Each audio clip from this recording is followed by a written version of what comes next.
basically we have everything we need here for a bottom-board mite count. We're going to start with the sticky solution. A lot of people want to know, what do you do to make the board sticky?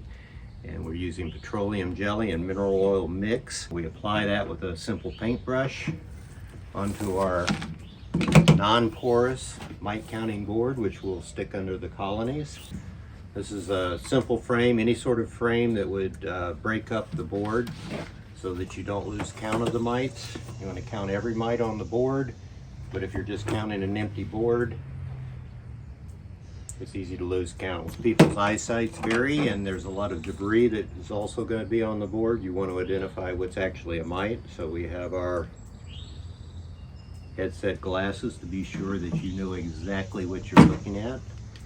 We have our clicker that keeps count of the number of mites. The most important piece that keeps most beekeepers from doing this is cleaning up the sticky at the end. We have come up with a squeegee, which will basically allow one swipe clean. The board is clean and ready to use again.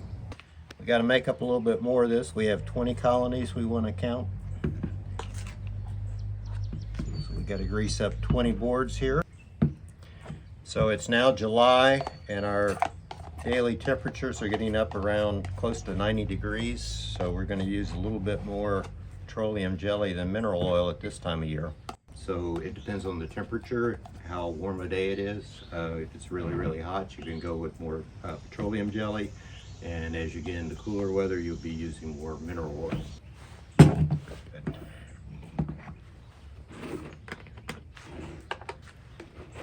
So this is an art. You'll get used to your own formula or your own recipe.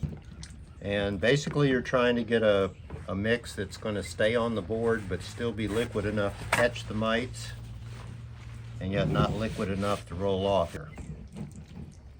You see it's a little clumpy right now, but as that sits for a while, that will blend. Good enough for our purposes. We're going to apply it with a paintbrush. So applying this stuff is a piece of cake, easy peasy.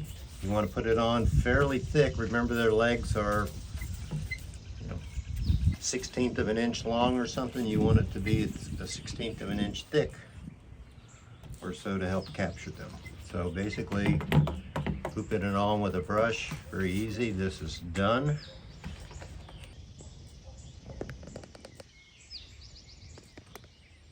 Basically, you can't put it on too thick. Cleanup is really going to be a breeze. And the way we're set up to do it, you've got your board, you goop it up there or whatever, take it to the colony. It's going to go in,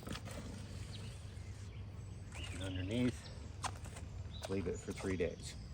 A 24-hour mite count is how many mites fall on a board in any given one-day period. So why do we not just leave it in for 1 day?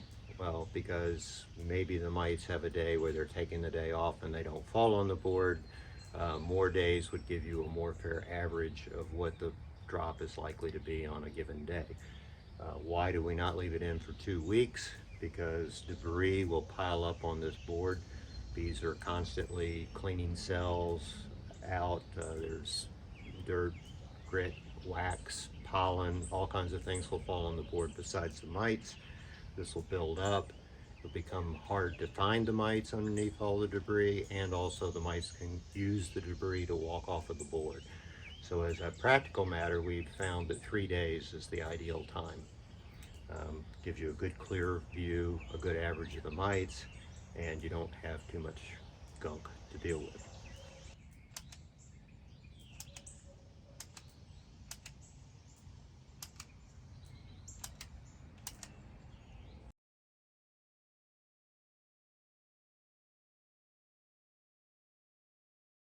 We're going to do a cleaning. Start at the end.